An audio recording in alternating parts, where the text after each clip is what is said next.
Do you have a car? If yes, click the subscribe button now. Believe us, sooner or later you will need our help. We bet that you had to replace a burnt out headlight bulb at least one time in the past. Don't go to an expensive dealer for a simple bulb replacement. Subscribe to this channel and save time and money. Here you will find the best in the world information about halogen, xenon, and LED headlights. Based on more than 20 years experience, we will also show you how to troubleshoot and repair your headlights. Subscribe. Camera, action, lights.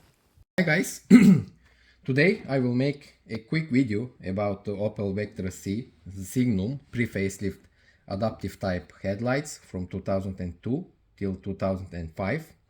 As stated, this is strictly related about the AFL type headlights, not with the standard type Xenon headlights. If you have a AFL fault, IFS malfunction at your car, I will show you which parts to replace or to check in order to repair your issue. Basically, adaptive type headlights, when you start the car, makes the so-called dance, as you know, to down, up, left and right. If your headlight doesn't perform this dance, it means that your adaptive function is faulty. The main component, the main part that commands your AFL function is the AFL Power Module Midi, which is located underneath the headlight, next to the ballast unit. As you can see, it's GM made AFL Power Module with the part number 24 453 415. Pay attention that there are a lot of other or so-called AFL modules out there, which are used at many makes and models, let's say from Volkswagen, Audi, Mercedes, Peugeot and so on, but I am trying to underline that they are not interchangeable. The plug and the pin configurations are same, but the software inside it completely different, which means that if you put one of these modules from other makes and models, your dash will not communicate with your headlights, and vice versa. Your headlight will not be able to communicate with the steering wheel position sensors, with the AFL control units and the main combus. So don't waste your time and money with the other AFL modules from other makes and models.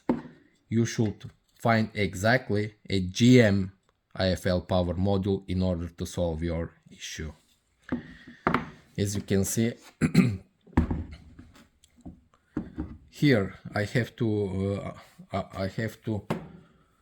mention that the low beam system, if you have, in this case, this is a bi-xenon headlight, your low beam and a high beam system has nothing to do with the AFL system.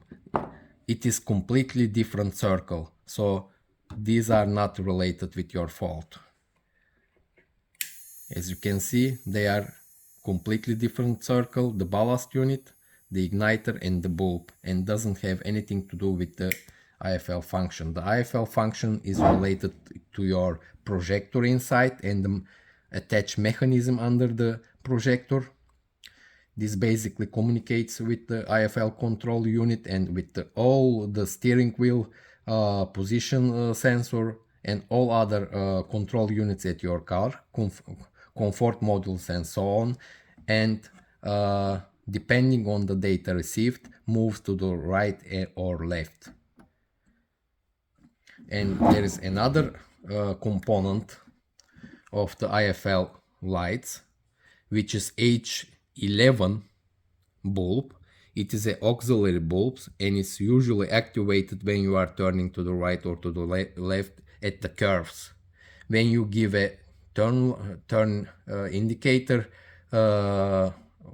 when you give an indicator to turn right or left, this bulb is activating and it helps to illuminate the corners. So if you have a lock, if you have a IFL fault, and if you have a lock, with replacing this bulb, your issue can be solved. But if not, if you replace this bulb and if you have a IFS malfunction, it means that you have to look and replace the IFS module.